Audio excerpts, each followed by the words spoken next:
You got to get up right now. Turn the system upside down. You're supposed to be fed up by now. Turn the system upside down. Get up. Hello, this is Speak Out Socialists, a podcast produced by Speak Out Now. We are a revolutionary socialist group. Our website is speakoutsocialist.org. You can find us on Facebook at Speak Out Now or on Instagram and Twitter at Rev Socialists. These are the reports from the week of July 1st. U.S. politicians are guilty of murder. The U.S. is currently number 1 in all coronavirus statistics and far ahead of all the wealthiest countries in the world. First in the number of COVID cases, hospitalizations, and deaths. As of June 29th, the U.S. has more than 2.5 million confirmed cases and more than 126,000 deaths. This is the result of the total disregard for the health, safety, and lives of ordinary Americans by those who are supposedly responsible for protecting us. The politicians of both parties on the local and state levels, and especially the Trump administration. Instead of caring about us, their main concern has been the reopening of the economy, to get production up and running, to guarantee the health and safety of their profits. The COVID-19 pandemic has hit the most vulnerable parts of the population: elderly people trapped in nursing homes, prisoners locked in what have become death camps, immigrant families incarcerated in crowded immigration centers. Native Americans, African Americans, and Latinos have been hit the hardest because they make up a disproportionate part of the poorest and working class sections of the population. They often lack access to health care and live in crowded communities where it's hard to social distance. They are often the frontline workers in healthcare and public services and in meat packing plants. They often have no other choice but to risk their lives and health to go to work, to pay their bills, and support their families. For some of them, now this means a death sentence. The pandemic has been turned into a game of political football. The result is a public health crisis. Trump has made not wearing a mask a political statement and supposedly an issue of personal choice and not an issue of public safety. There has been very little effort by the various levels of government to carry out massive programs of public education to provide clear guidelines on how to protect ourselves and our communities.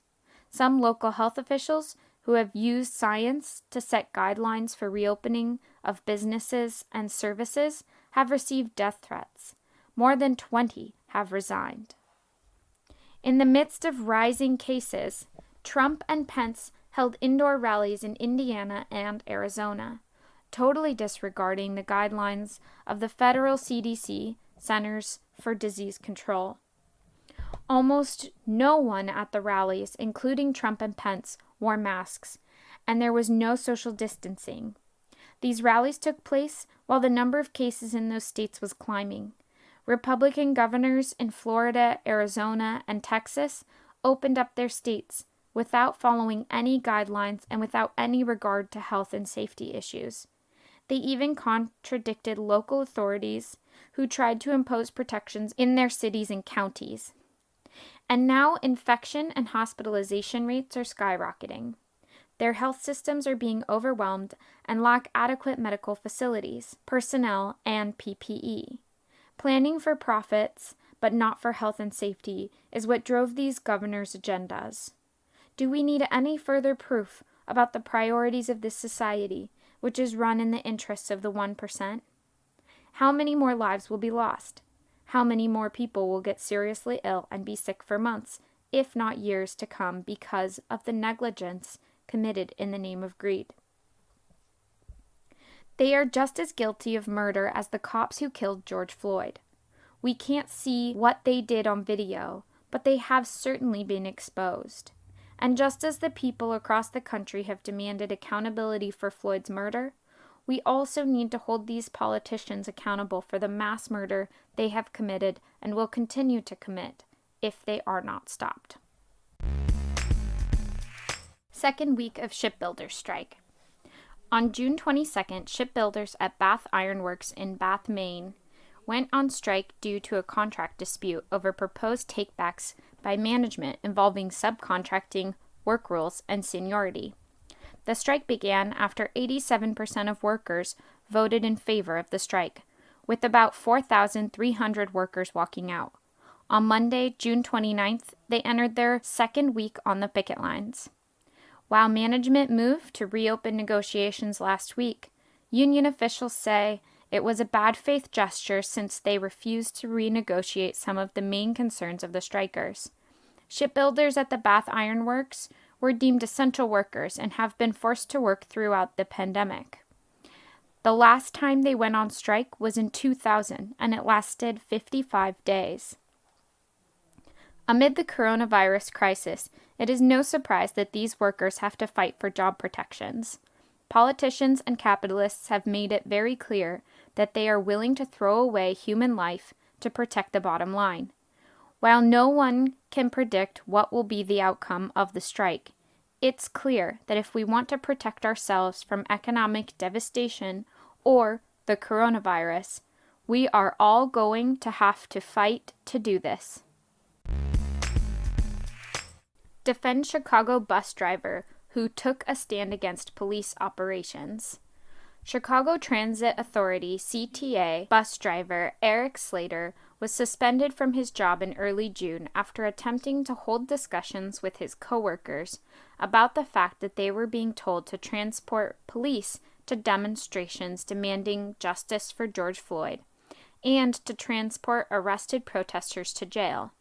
In addressing his coworkers, Slater also wanted to share a statement from the Bus Drivers International Union, the Amalgamated Transit Union, ATU. This statement stressed union members' rights to refuse work they considered dangerous or unsafe due to COVID-19 or due to the protests. In response to this, the CTA took Slater off the job, accusing him of promoting a work stoppage, which they claim gave them grounds to remove him from his job and leveled disciplinary proceedings against him. Slater has sued the CTA and is currently fighting to be reinstated to his job.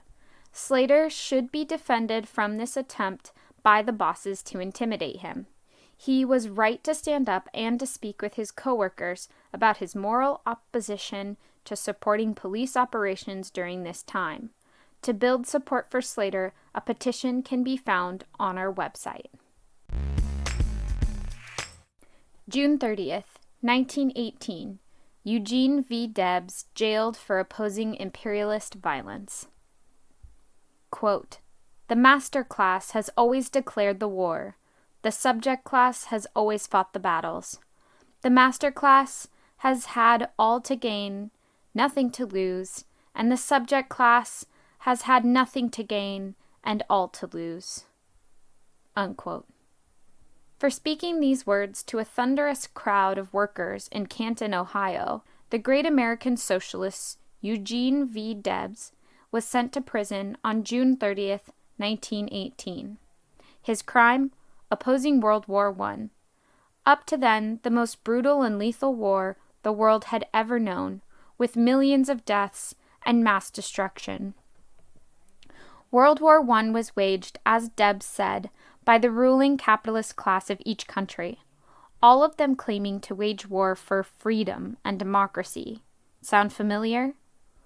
What this meant in reality was the freedom to further exploit the working class and the colonial subjects of each country.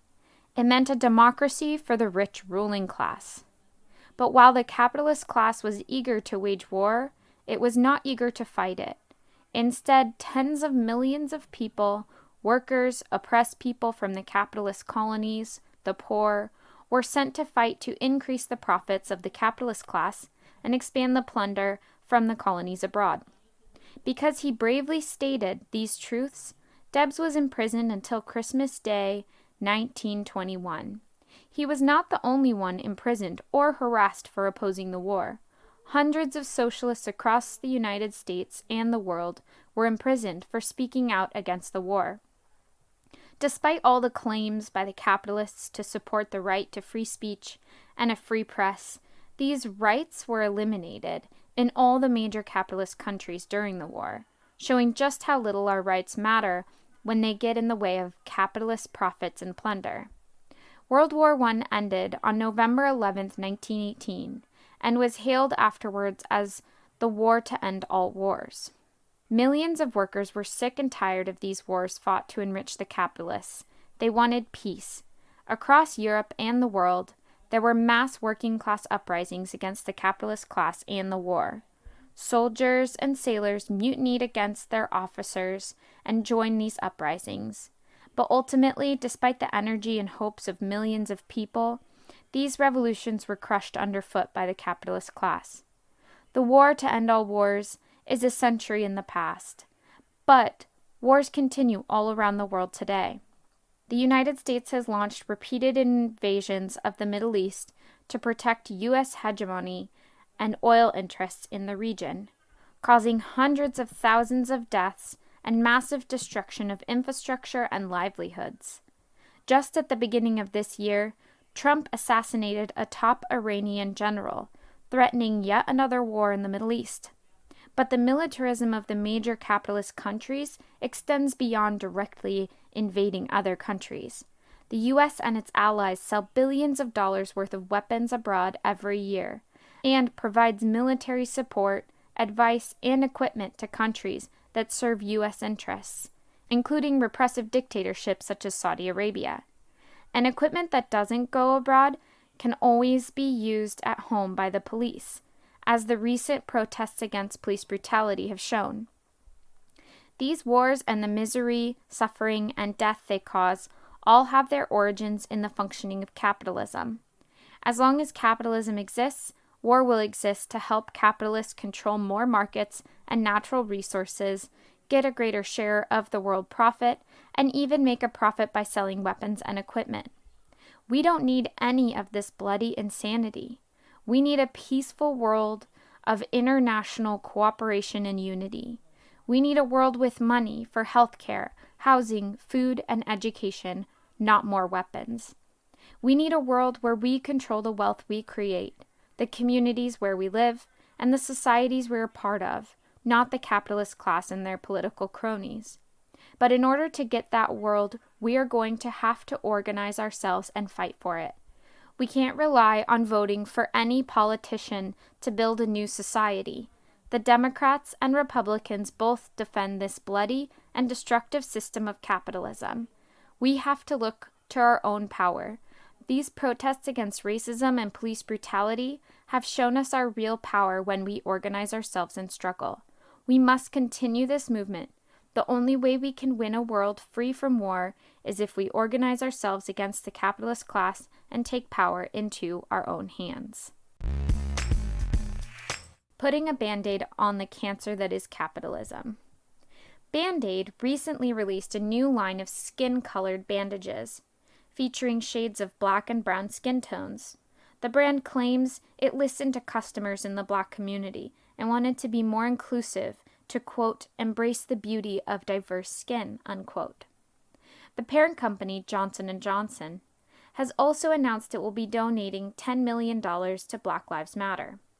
This all comes at a moment when mass consciousness is being raised about the systemic racism and violence of this society. Other corporations are showcasing displays of support for Black lives too, with Walmart no longer locking up multicultural beauty products marked towards African Americans, Amazon displaying a prominent Black Lives Matter banner on its various platforms, and numerous others tweeting their support for Black lives. But they can't just put up posters, unlock some cabinets, and put a Band-Aid on the problem of systemic racism and expect us to go home and declare victory. We are living with the legacy of centuries of institutionalized racism, with a vast history of division and inequality, with some granted table scraps from the rich while others get nothing. Today, many are waking up to the fact that the Black population and other people of color have hardly ever had access to these scraps, are beaten down when they try, and are faced with brutal violence at the hands of those who protect property, the cops. While we are rightly taking our fury to the streets to denounce this injustice, we need to remember that there is still a feast going on, reserved only for those at the top. Capitalism uses racism for its own benefit, keeping us divided and isolated. Its desperate attempts to appease us during these moments of mass mobilization and consciousness must be exposed for what they are.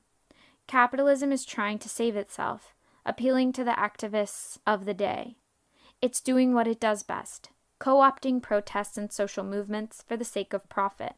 But only we, regular working people, in solidarity with one another, have the power to end inequality and heal the wound for good, rather than hiding it with a Band-Aid.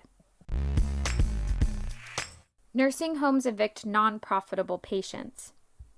The epicenter for the spread of COVID-19 in the U.S. has been nursing homes, where thanks to poor conditions and lack of regulation, 51,000 residents and workers have died from coronavirus infections, over 40% of the total number of deaths in the country.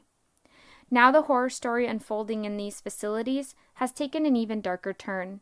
In recent weeks, several nursing homes have chosen to evict patients who they deem not as profitable as others. It is more lucrative to house and treat patients with COVID-19, whose care tends to be paid for by private insurances instead of public insurances like Medicare. As a result, in order to make room for these COVID-19 patients, nursing homes are performing what they call involuntary discharges of less profitable residents and sending them to homeless shelters, motels, or other unsafe places where nobody is responsible for them. Many of them are ending up in the streets. A New York Times article details the horrifying story of an elderly man, 88 years of age, R.C. Kendrick, suffering from dementia and diabetes. The nursing home discharged him and transported him to an unregulated boarding house without even notifying his family. While there is no complete data on how many people have been evicted from nursing homes, the latest investigation found that more than 6,400 seniors have been discharged. In a country where the basic human rights to housing and health care are completely disregarded for the sake of profit, it shouldn't come as a surprise that we are facing the highest rates of death in the world. June 27, 1954. A bloody CIA-sponsored coup in Guatemala.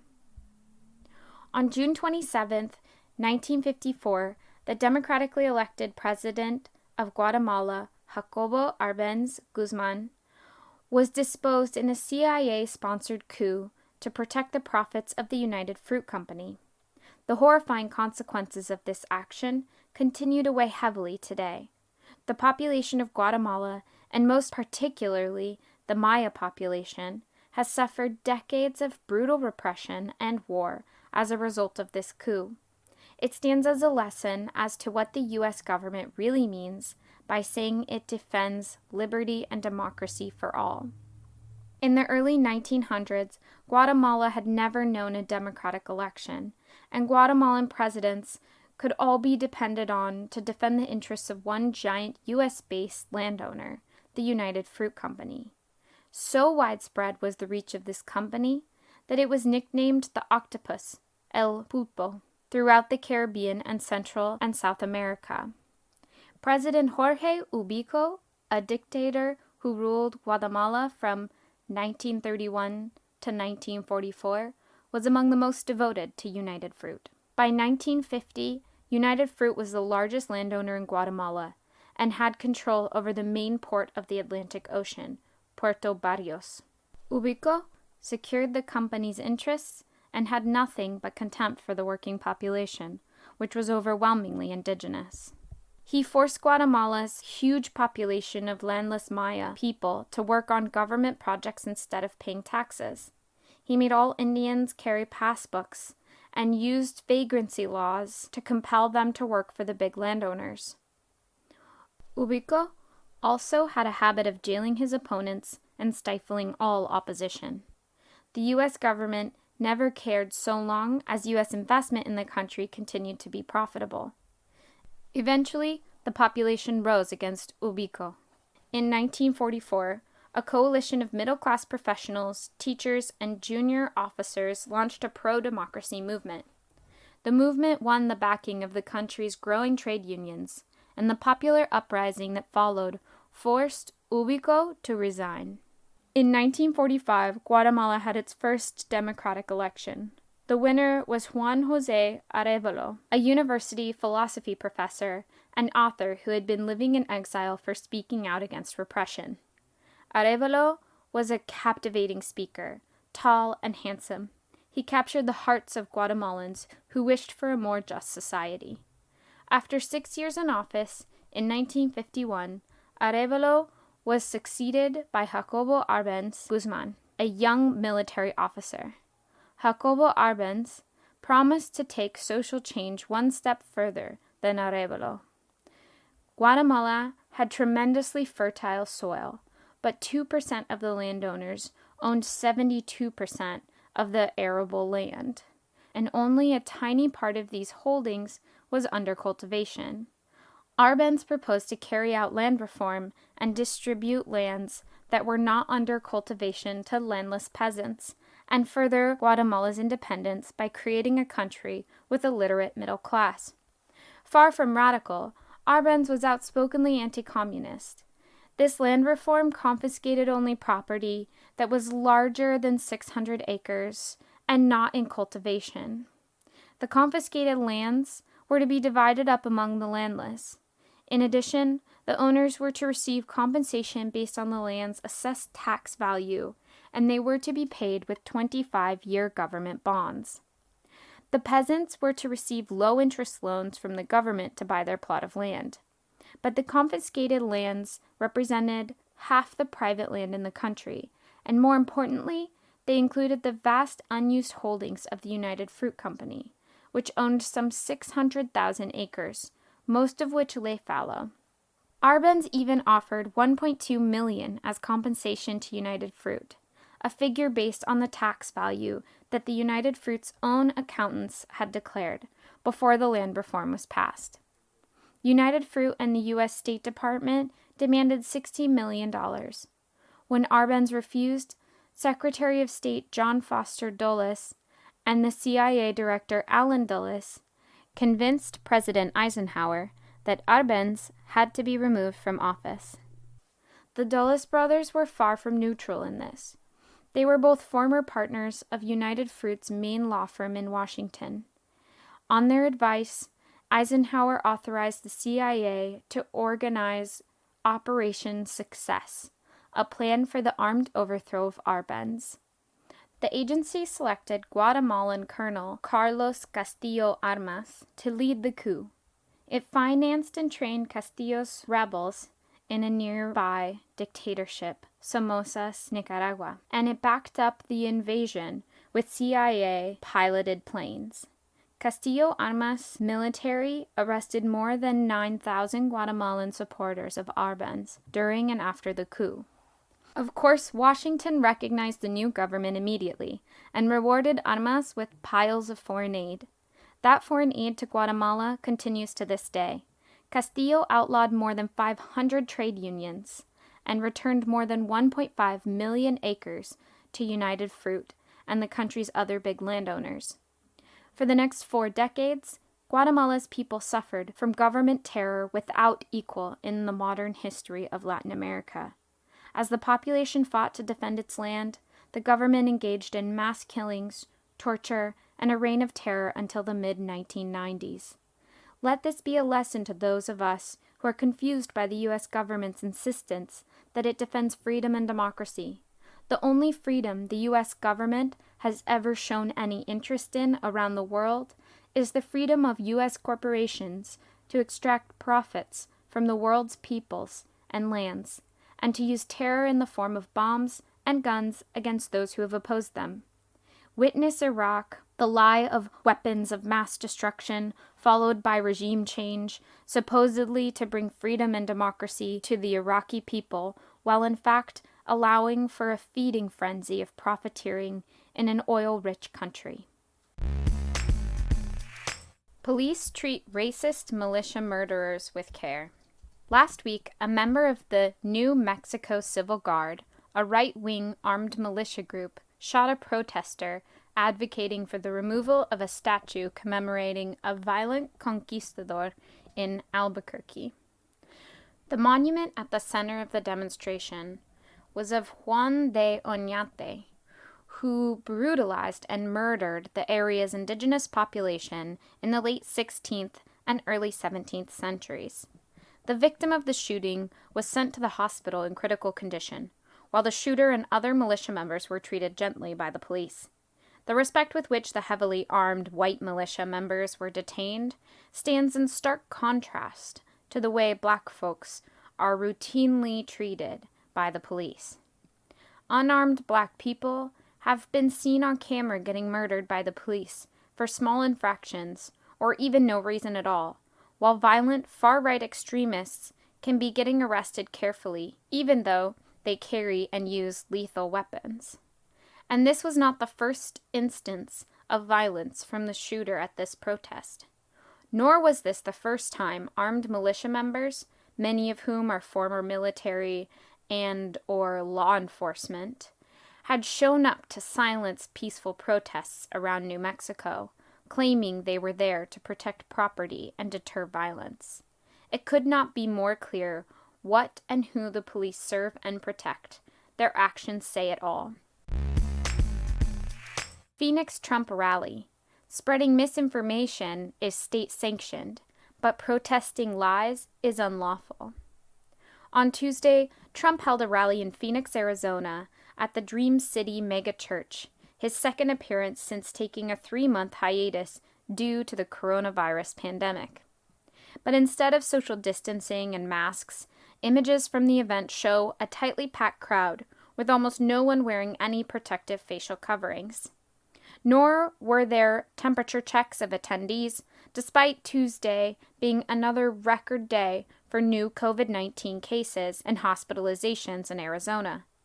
Why was there so little effort made to prevent transmission and protect rally attendees? Possibly because, on Sunday, the church had announced it had an advanced air purification system built into the building's ventilation that, quote, kills 99.9% of COVID within 10 minutes, unquote. They later backtracked on this wildly inaccurate claim, but attendees of the event were still required to sign a waiver that denied the church any liability for exposure to COVID-19. As if the story couldn't get any crazier, as Trump was repeating his mantras about how the virus is going away, the protest outside the event, which was considered an unlawful assembly by the Phoenix Police Department, was dispersed using flashbang grenades and tear gas. Life in America, where spreading deadly misinformation is state-sanctioned, but protesting this nonsense is unlawful. Speak Out Now is a revolutionary socialist organization. Our website is speakoutsocialists.org. You can find us on Facebook at Speak Out Now or on Instagram and Twitter at Rev Socialists. We want to thank Boots Riley and the Coup for letting us use their song Get Up featuring Dead Prez. Thanks for listening.